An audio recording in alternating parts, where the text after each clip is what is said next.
बिस्मिल्लाहिर्रहमानिर्रहीम। अस्सलामुअलैकुम dear students. Computer accessories के पहले हिस्से में खुशामदीद। डियर स्टूडेंट्स, आज की इस मुख्तसर वीडियो के अंदर हम जायज़ा लेंगे कि कंप्यूटर कैलकुलेटर कहाँ मौजूद होता है और कंप्यूटर कैलकुलेटर को कैसे इस्तेमाल किया जाता है।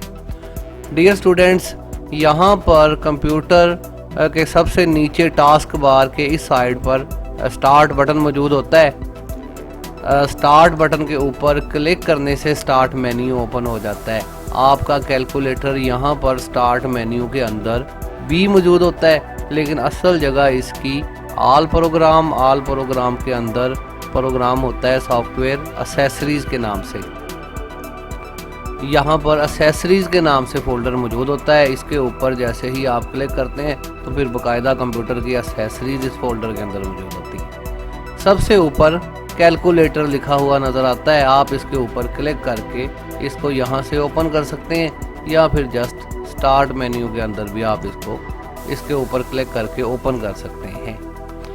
डियर स्टूडेंट्स, आपका कंप्यूटर कैलकुलेटर भी बिल्कुल एक नॉर्मल कैलकुलेटर की तरह वर्क करता है। जहाँ कहीं आप कैलकुलेशन करना चाहते हैं वहाँ पर आप इस कैलकुलेटर की मदद से कैलकुलेशन का अमल कर सकते हैं। फ़र्ज़ करें यहाँ पर मैं कुछ लिखता हूँ माउस की मदद से 15, फिर यहाँ पर आपके पास साइंस हैं, सारे जमा करते हैं और फिर करते हैं जी हम 15 जमा 25 बराबर का साइन मौजूद है। इसके ऊपर क्लिक करके आपको जवाब यहाँ पर परफॉर्म हो रहा है। यहाँ पर डियर स्टूडेंट्स CE का बटन होता है। दोबारा से इस बोर्ड को न्यूट्रल हालत में लाने के लिए दोबारा से अगर आप इसके ऊपर क्लिक करते हैं तो यहाँ पर दोबारा से 0 टाइप हो जाता है। इसी कैलकुलेटर को आप अपने कीबोर्ड पर मौजूद कीपैड की मदद से भी ऑपरेट कर सकते हैं। अगर आप कीबोर्ड से कोई फिगर यहाँ पर लिखते हैं और फिर इसको जमा करते हैं, इंटर का बटन दबाते हैं, तो भी आपके पास जवाब परफॉर्म हो रहा होता है। मतलब आप इस कैलकुलेटर को नॉर्मल कैलकुलेटर की तरह इस्तेमाल कर सकते हैं। फिर मज़ीद डियर स्टूडेंट्स, अगर बात करें कैलकुलेटर की किस्मों की, तो कैलकुलेटर के अंदर भी मुख्तलिफ कैलकुलेटर मौजूद होते हैं जिनके अंदर साइंटिफिक्स या मैथमेटिक्स इस तरह की चीज़ें जो है वो अगर आप यहाँ देखें तो व्यू का बटन मौजूद होता है। इसके ऊपर आप क्लिक करते हैं तो यहाँ पर आपके पास कैलकुलेटर के दूसरे व्यूज़ भी मौजूद होते हैं। हम अमूमन जो है वो स्टैंडर्ड कैलकुलेटर को इस्तेमाल करते हैं। अगर आप साइंटिफिक कैलकुलेटर को इस्तेमाल करना चाहते हैं तो आप इसके ऊपर क्लिक करें। अब की बार जो कैलकुलेटर आपके पास ओपन है ये आपका जो है वो साइंटिफिक कैलकुलेटर है। इसके अंदर फार्मूलाज वगैरह मौजूद है। अमूमन आम लोग जो है वो इस कैलकुलेटर को ऑपरेट नहीं करते, सिर्फ ख़ास लोग ही जिनको इसकी ज़रूरत होती है वही इसको ऑपरेट करते हैं। फिर प्रोग्रामर कैलकुलेटर आपके पास मौजूद होता है जिसमें आपको कुछ बटन्स इस तरह के जो है वो नज़र आ रहे हैं। फिर स्टैटिस्टिक्स आपके पास कैलकुलेटर मौजूद है, इसमें आपको व्यू कुछ इस तरह का जो है वो नज़र आ रहा है। फ़िलहाल मैं यहाँ पर स्टैंडर्ड पर वापस चले जाता हूँ और आपको एक और चीज़ इसमें दिखाता हूँ। अगर आप इसी व्यू के ऊपर क्लिक करें तो यहाँ पर आपके पास यूनिट कन्वर्सेशन की जो है वो ऑप्शन होती है। ये क्या चीज़ है जनाब? फ़र्ज़ करें अगर आप इसके ऊपर क्लिक करते हैं तो इस साइड पर भी आपको एक डायामीटर मिल जाता है। आप किसी भी चीज़ को जो है वो फ्रॉम से लेकर टू तक कन्वर्ट कर सकते हैं। जैसे कि यहाँ पर एंगल लिखा हुआ है, एंगल को चलें छोड़ते हैं। यहाँ पर फ़र्ज़ करें हम टाइम के ऊपर क्लिक करते हैं। टाइम जनाब यहाँ पर डेज़ है, डेज़ को कन्वर्ट कर सकते हैं हम। फ़र्ज़ करें जी हम कहते हैं जी 15 दिन के अंदर कितने घंटे जो है वो होते हैं या कितने मिनट्स होते हैं। तो अब यहाँ पर 15 डेज़ हैं, हम इसको 2 कन्वर्ट कर रहे हैं मिनट्स के अंदर। तो यहाँ पर हम कह सकते हैं कि 21,600 मिनट जो है वो 21,000 या 600 मिनट्स जो है वो 15 दिन के अंदर होते हैं। इसी तरह अगर सेकंड्स की बात करें तो आप इसको कन्वर्ट कर सकते हैं सेकंड्स के अंदर, आपको टोटल सेकंड्स जो है वो दिखाई दे देंगे। इसी तरह मिनट्स के अंदर, हावर्स के अंदर अगर आप जानना चाहें कि 15 दिनों के अंदर कितने घंटे होते हैं तो 15 दिनों के अंदर 360 जो है वो घंटे या आवर्स जो है वो होते हैं। तो यहाँ से आप इसको कन्वर्ट कर सकते हैं। इस जो है वो आपका यूनिट कन्वर्सेशन का जो ऑप्शन है यहाँ से जाके भी मुख्तलिफ तरह की आपके पास ऑप्शंस होती हैं। इसमें एंगल्स हैं, एरियाज़ है, एनर्जी है, फिर टाइम है, वॉल्यूम है, वगैरह वगैरह, इस तरह की बहुत सारी चीज़ें ज़रूरत के मुताबिक टेम्परेचर वगैरह है, आप इसको जो है वो तब्दील करके देख सकते हैं। वापस यहाँ पर बेसिक पे क्लिक करने पर हमारे पास वही बेसिक कैलकुलेटर वापस आ जाता है। तो कैलकुलेटर बारकैफ एक अहम एसेसरी है, आपके कंप्यूटर की एसेसरीज़ के अंदर मौजूद है। कैलकुलेटर अगर आपके पास नॉर्मली तौर पर कैलकुलेटर अवेल नहीं है, कंप्यूटर आपके पास या लैपटॉप आपके पास अवेल है, तो समझ लें कि आपके पास कैलकुलेटर, तमाम किस्मों के कैलकुलेटर भी आपके पास अवेल हैं, जो कंप्यूटर ख़रीदने के साथ ही आपको मिल जाते हैं। तो उम्मीद है डियर स्टूडेंट्स के इस वीडियो के अंदर आप कंप्यूटर कैलकुलेटर के बारे में अच्छी तरह से जान चुके होंगे। फ़िलहाल के लिए मोहम्मद अजीम को इजाज़त दीजिए। अल्लाह हाफिज़। पाकिस्तान जिंदाबाद। Welcome back dear students, computer accessories के दूसरे हिस्से में खुशामदीद। डियर स्टूडेंट्स, आज की इस मुख्तसर वीडियो के अंदर हम जायज़ा लेंगे कि कंप्यूटर एसेसरीज़ के अंदर शामिल स्नैपिंग टूल क्या काम करता है और स्नैपिंग टूल को किस तरह से इस्तेमाल किया जाता है। डियर स्टूडेंट्स, याद रहे कि स्नैपिंग टूल कंप्यूटर के किसी भी हिस्से से स्नैप यानी तस्वीर लेने के लिए इस्तेमाल किया जाता है। ये भी याद रहे कि स्नैपिंग टूल जो है वो सिर्फ विंडोज़ 7 के अंदर लॉन्च किया गया है, इससे पहले ये टूल विंडोज़ के अंदर नहीं होता था। यहाँ पर जैसे ही आप स्टार्ट बटन के ऊपर क्लिक करते हैं तो यहाँ पर स्टार्ट मेन्यू के अंदर आपको स्नैपिंग टूल भी दिखाई देता है, लेकिन असल जगह इसकी वही आल प्रोग्राम के अंदर एसेसरीज़ में यहाँ आपके पास साउंड रिकॉर्डर से ऊपर स्नैपिंग टूल मौजूद होता है।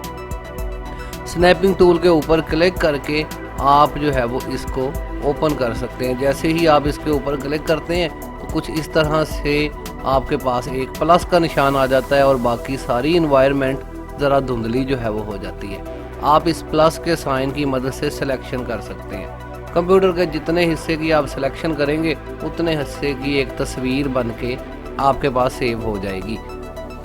फ़र्ज़ करें कि यहाँ पर ये 4 आइकन्स हैं, मैं इनको जो है वो एक पिक्चर की शक्ल में लेना चाहता हूँ। मैं यहाँ से एक मार्क्यू ड्रॉ करता हूँ, यहाँ से लेकर यहाँ तक। जैसे ही इस मार्क्यू को मैं छोड़ूंगा तो आप देखेंगे कि यहाँ एक न्यू जो है वो बॉक्स हमारे पास आ गया है। इस बॉक्स के अंदर जो है आपके पास जो है वो फाइल और एडिट वगैरह की ऑप्शंस मौजूद होती हैं। इसके जो है वो मेन्यू बार के अंदर यहाँ पर फाइल की ऑप्शन है, इसके ऊपर आप क्लिक करें। सेव एज की ऑप्शन है, आप इसके ऊपर क्लिक करके इसको कंप्यूटर के जिस हिस्से में सेव करना चाहते हैं, मैं इसको डेस्कटॉप पे सेव कर लेता हूँ।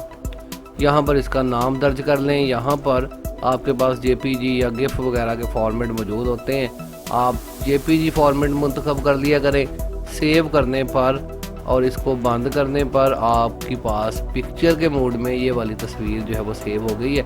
जैसे ही आप इसके ऊपर डबल क्लिक करेंगे ये एक पिक्चर के मोड में इस तरह से आपके पास सेव हो गई है। अब आप इसे कहीं पर भी पब्लिश कर सकते हैं, प्रिंट आउट निकाल सकते हैं या फेसबुक वगैरह पे इधर उधर आप इसको पब्लिश कर सकते हैं। डियर स्टूडेंट्स, इसी तरह से आप अपने कंप्यूटर के किसी भी हिस्से से फ़र्ज़ करें कि यहाँ पर मैं ये जो हिस्सा जो है वो देख रहा हूँ कंप्यूटर का, ये मेरे पास जो है वो यहाँ पर मैं चाहता हूँ कि इतने हिस्से की मैं तस्वीर लूँ या पूरे हिस्से की मैं तस्वीर लूँ। कहीं से भी आप एक जो है वो पिक्चर इसके अंदर ले सकते हैं। दोबारा से स्नैपिंग टूल ओपन करते हैं। अब की बार मैं इस पीसी की, इस कंप्यूटर की इतने हिस्से की जो है वो पिक्चर ले लेता हूँ। तो आप देखेंगे कि बिल्कुल सॉलिड हालत में सिर्फ उतने ही हिस्से की पिक्चर बनी है। और अब मैं इसको भी सेव कर लेता हूँ। इसका कोई भी नाम तय कर देते हैं, 1 2 3 वगैरह सेव कर लेते हैं। तो अब की बार ये देखें, ये पिक्चर यहाँ पर भी मेरे पास सेव हो चुकी है। आप इसको जो है वो कहीं पर भी इस्तेमाल कर सकते हैं। डियर स्टूडेंट्स, याद रहे कि स्नैपिंग टूल एक बड़े ही काम की चीज़ है। स्नैपिंग टूल की मदद से हम कहीं से भी पिक्चर ले सकते हैं।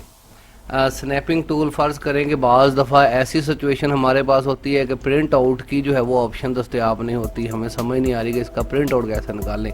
या कुछ ऐसी सिक्योर तहरीरें होती हैं जिनको आप जो है वो सेव नहीं कर सकते, कॉपी नहीं कर सकते। तो ऐसी सूरत हाल में जहाँ पर हमारा बस नहीं चल रहा होता जो है वो उस हिस्से को कॉपी करने के लिए, तो वहाँ पर फिर स्नैपिंग टूल जो है वो काम करता है। तो स्नैपिंग टूल बरकैफ कंप्यूटर के अंदर एक अहम एक्सेसरी के तौर पर जाना जाता है। उम्मीद है डियर स्टूडेंट्स कि अब कंप्यूटर के किसी भी हिस्से के अंदर से आप बआसानी कोई भी पिक्चर निकाल सकते हैं स्नैपिंग टूल की मदद से। तो फिलहाल के लिए मोहम्मद अजीम को इजाज़त दीजिए। अल्लाह हाफिज़। पाकिस्तान जिंदाबाद। Welcome back dear students. Computer accessories के तीसरे हिस्से में खुशामदीद। डियर स्टूडेंट्स, आज की इस मुख्तसर वीडियो के अंदर हम जायज़ा लेंगे कि ऑन स्क्रीन कीबोर्ड क्या होता है, ऑन स्क्रीन कीबोर्ड को किस तरह से ओपन किया जाता है और ऑन स्क्रीन कीबोर्ड के अंदर किस तरह से वर्किंग परफॉर्म की जाती है। डियर स्टूडेंट्स, याद रहे कि ऑन स्क्रीन कीबोर्ड भी हमारे कंप्यूटर की एक्सेसरीज़ के अंदर शामिल एक एक्सेसरी है। अगर आप जो है यहाँ पर ऑन लिखें, सिर्फ ON टाइप करें तो यहाँ पर ऑन स्क्रीन कीबोर्ड आपके सामने आ जाता है। इसके ऊपर आप क्लिक करके इसको ओपन कर सकते हैं। डियर स्टूडेंट्स, मकसद इसका कुछ ये है कि अगर आपके कीबोर्ड, आपका फिज़िकल कीबोर्ड जो आपके पास वैसे हालत में होता है, फिज़िकल हालत में होता है, अगर ये कीबोर्ड कहीं ख़राब हो जाता है या इसका कोई ख़ास बटन काम नहीं कर रहा, तो ऐसी सूरत हाल में आप ऑन स्क्रीन कीबोर्ड, ये जो अभी मेरे पास नमूदार हुआ है, ऑन स्क्रीन कीबोर्ड की मदद से आप माउस की मदद से किसी भी हिस्से में लिख सकते हैं। यहाँ पर अगर आप फ़र्ज़ करेंगे, यहाँ पर आप कोई तहरीर लिखना चाहते हैं, मैं पाकिस्तान लिखना चाहता हूँ, डॉक्यूमेंट मेरे पास वर्ड का ओपन है, या कहीं पर भी आप लिखना चाहते हैं, तो ऐसी सूरत हाल में आप अपने कीबोर्ड को नहीं इस्तेमाल करना चाहते हैं या कीबोर्ड आपके पास है ही नहीं, तो जहाँ आपका कर्सर है आप वहाँ पर जस्ट जो है वो P टाइप करें। बैक स्पेस का बटन मौजूद है, टोटल बटन्स यहाँ पर मौजूद हैं। कैप्स लॉक का बटन है, बड़ा P एक दफ़ा लिखेंगे, कैप्स लॉक ऑफ करेंगे, AKISTAN। तो पाकिस्तान हमने यहाँ पर टाइप किया है जनाब ऑन स्क्रीन कीबोर्ड की मदद से। तो ऑन स्क्रीन कीबोर्ड की मदद से आप कोई भी बटन यहाँ पे परफॉर्म कर सकते हैं। यहाँ पर वैसे तो 1 2 3 4 जो है वो लिखा जा रहा है, लेकिन अगर आप शिफ्ट दबा के लिखते हैं तो फिर आपके पास साइंस परफॉर्म हो रहे हैं। सॉरी, शिफ्ट नहीं, कंट्रोल दबा के, सॉरी शिफ्ट दबा के, शिफ्ट बार बार आपको दबाना पड़ेगा, दबा नहीं रहेगा। लेकिन अगर आप कैप्स लॉक दबाएंगे तो कैप्स लॉक एक ही दफ़ा जो है वो फिर दबाया जाएगा और कैप्स लॉक की मदद से, खैर ये चीज़ें हम पहले कीबोर्ड के लेसन के अंदर जो है वो पढ़ चुके हैं कि कीबोर्ड को लिखना कैसे है, परफॉर्म कैसा करना है। यहाँ पर फ़िलहाल हमने जो है वो सिर्फ ऑन स्क्रीन कीबोर्ड का मुताला करना था। आप जान चुके हैं कि ऑन स्क्रीन कीबोर्ड भी हमारी एक्सेसरी है। यहाँ पर ON लिख के आप ऑन स्क्रीन कीबोर्ड लिख के इसको सर्च कर सकते हैं, कीबोर्ड आपके पास आ जाएगा और इस कीबोर्ड को आप माउस की मदद से इस्तेमाल कर सकते हैं। टोटल तमाम कीबोर्ड के बटन्स इसके अंदर मौजूद हैं, इवन के शिफ्ट कंट्रोल वगैरह भी उसी तरह से वर्क करते हैं जैसे कि हमारे नॉर्मल कीबोर्ड के अंदर ये चीज़ें वर्क कर रही होती हैं। तो उम्मीद है डियर स्टूडेंट्स कि आपको इस वीडियो के अंदर ऑन स्क्रीन कीबोर्ड के बारे में मतलब जो है वो अच्छी तरह से पता चल गया होगा। वो ऑनलाइन हमारे स्टूडेंट्स जिन्होंने अभी तक हमारा चैनल सब्सक्राइब नहीं किया, उनसे गुजारिश है कि हमारा चैनल सब्सक्राइब कर लें ताकि आने वाली न्यू वीडियोस के नोटिफिकेशन आपको बर वक्त मिलते रहें। तो फिलहाल के लिए मोहम्मद अजीम को इजाज़त दीजिए। अल्लाह हाफिज़। पाकिस्तान जिंदाबाद। Welcome back dear students. Computer accessories के 4th पार्ट में खुशामदीद। डियर स्टूडेंट्स, आज की इस मुख्तसर वीडियो के अंदर हम जायज़ा लेंगे कि कंप्यूटर एक्सेसरी के अंदर मौजूद साउंड रिकॉर्डर क्या काम करता है, साउंड रिकॉर्डर को किस तरह से इस्तेमाल किया जाता है। डियर स्टूडेंट्स, याद रहे कि साउंड रिकॉर्डर बिल्कुल जैसे आपके मोबाइल के साउंड रिकॉर्डर्स काम करते हैं, आपकी आवाज़ को, वॉइस को रिकॉर्ड करते हैं, इसी तरह कंप्यूटर के अंदर भी एक साउंड रिकॉर्डर जो है वो डिफ़ॉल्ट मौजूद होता है जिसकी मदद से आप साउंड को रिकॉर्ड कर सकते हैं। यहाँ पर अगर आप स्टार्ट बटन के ऊपर क्लिक करते हैं तो यहाँ पर आपके पास ऑल प्रोग्राम के अंदर एक्सेसरीज़ के अंदर आपके पास साउंड रिकॉर्डर की ऑप्शन मौजूद होती है। बिल्कुल माइनर सा छोटा सा प्रोग्राम है, आप इसके ऊपर क्लिक करके इसको ओपन कर सकते हैं। जैसे ही आप इसको ओपन करते हैं तो कुछ इस तरह से आपके पास एक पतली सी डंडी जो है वो ओपन हो जाती है, जिसके अंदर ज़्यादा काम नहीं है। विंडोज 7 को इस वक्त हम ऑपरेट कर रहे हैं। विंडोज 7 के अंदर जस्ट स्टार्ट रिकॉर्ड का जो है वो बटन मौजूद है। यहाँ पर आपको डायामीटर चलता हुआ नज़र आ रहा है, ये जो मैं बोल रहा हूँ यहाँ पर इसका लेवल आपको नज़र आ रहा है। अगर आप इसमें कोई चीज़ रिकॉर्ड करना चाहते हैं, कोई नात वगैरह है, कोई शेर व शायरी है, कोई और चीज़ है, आप बाद में उसको वीडियो फॉर्मेट के अंदर भी लेके जा सकते हैं और सॉफ्टवेयर की मदद से। तो यहाँ पर जस्ट हम वॉइस रिकॉर्ड करते हैं। रिकॉर्डिंग करते वक्त आप स्टार्ट रिकॉर्डिंग के ऊपर क्लिक करेंगे और फिर जो भी चीज़ आप बोलेंगे उसको बाद में आप स्टॉप करके सेव कर सकते हैं। ट्राई करके देखते हैं। स्टार्ट रिकॉर्डिंग के ऊपर मैं क्लिक कर देता हूँ और फिर हम कुछ बोलेंगे।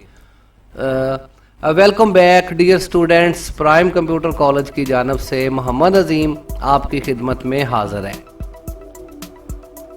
ये साथ ही जो है वो स्टॉप रिकॉर्डिंग का बटन यहाँ पर आया था, उसके ऊपर जैसे ही मैंने क्लिक किया है यहाँ पर कुछ इस तरह का जो है वो बार आपके पास ओपन हो गया है, जो आपसे पूछ रहा है कि आप कहाँ पर इस फाइल को सेव करना चाहते हैं। मैं इसको डेस्कटॉप पर सेव कर देता हूँ, अनटाइटल इसका नाम रहने देते हैं, सेव करते हैं। तो अब आपकी फाइल यहाँ पर आपके पास जो है वो सेव हो चुकी है। इसको मैं बंद कर देता हूँ। जब चाहें आप इस फाइल को ओपन करके सुन सकते हैं। मैं उसके ऊपर राइट क्लिक करके इसको ओपन कर देता हूँ। Welcome back dear students, prime computer college की जानब से मोहम्मद अजीम आपकी खिदमत में हाजिर है।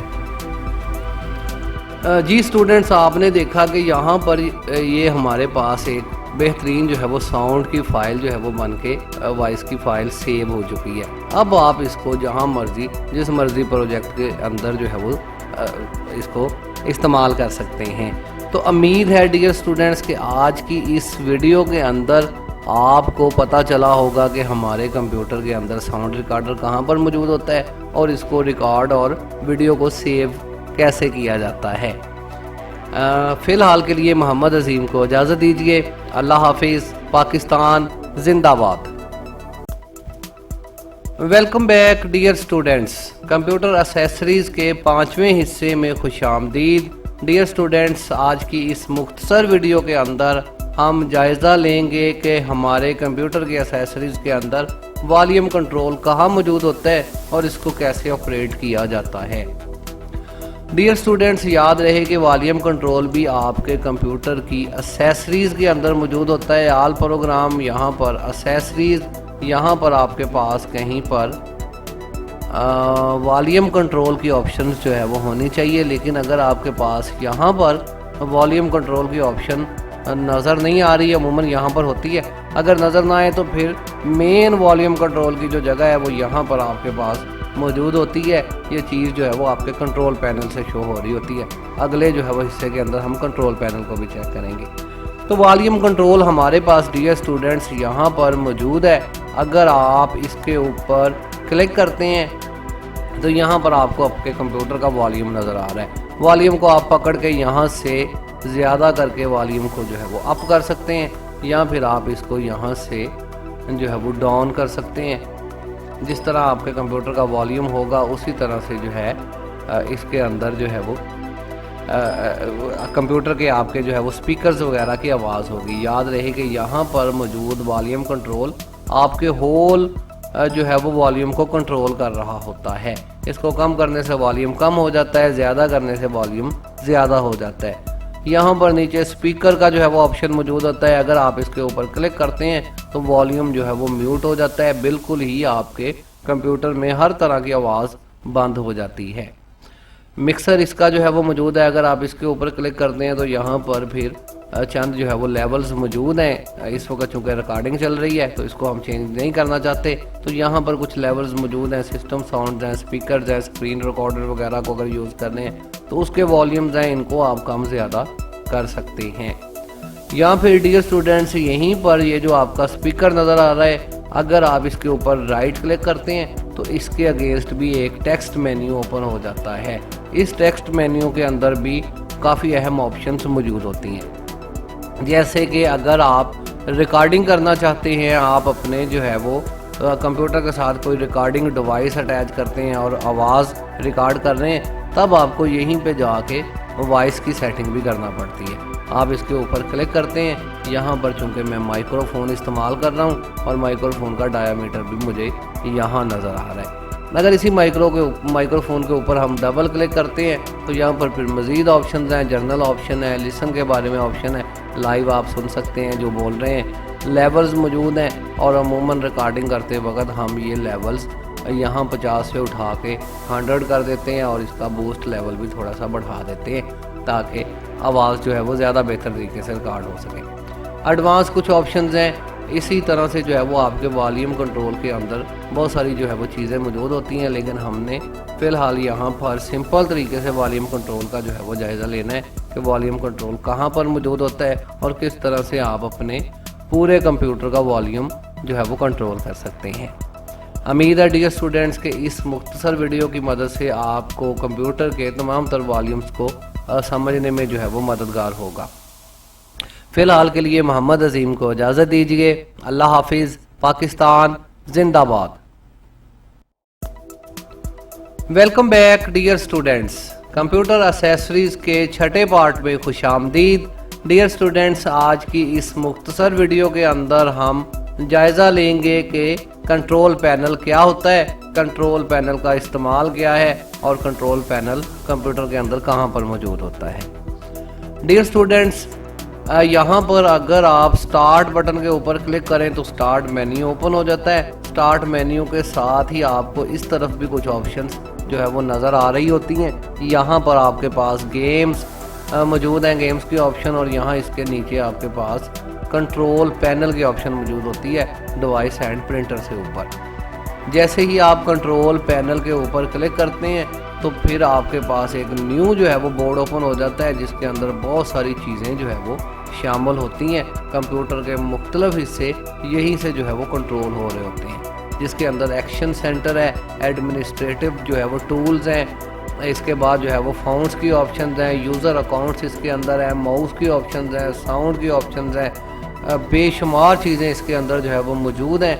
कंट्रोल पैनल के अंदर चंद चीज़ों को देख लेते हैं। माउस यहाँ पर मौजूद है। अगर आप माउस के ऊपर क्लिक करते हैं तो सारे माउस की सेटिंग्स यहाँ पर मौजूद होती हैं। ये फिर लंबी बात हो जाएगी अगर एक एक चीज़ को हम पढ़ें। तो यहाँ पर बटन्स की ऑप्शन है, पॉइंटर्स की ऑप्शन हैं, वगैरह वगैरह। माउस के मतलब यहाँ पर तमाम तर सेटिंग्स होती हैं। आप माउस की स्पीड यहाँ से फास्ट स्लो कर सकते हैं। फिर यहाँ पर जो है वो बटन्स, अमूमन हमारा प्राइमरी बटन ये वाला, इस तरफ वाला जो है हमारा लेफ़्ट बटन ज़्यादातर क्लिक हो रहा होता है, लेकिन बाज़ दफ़ा लेफ़्ट बटन ज़्यादा काम नहीं कर रहा होता, ख़राब हो जाता है। तो ऐसी सूरत हाल में हम इस बटन के ऊपर क्लिक करके अपना प्राइमरी बटन चेंज करके लेफ़्ट राइट का काम करेगा और राइट लेफ़्ट का काम करेगा।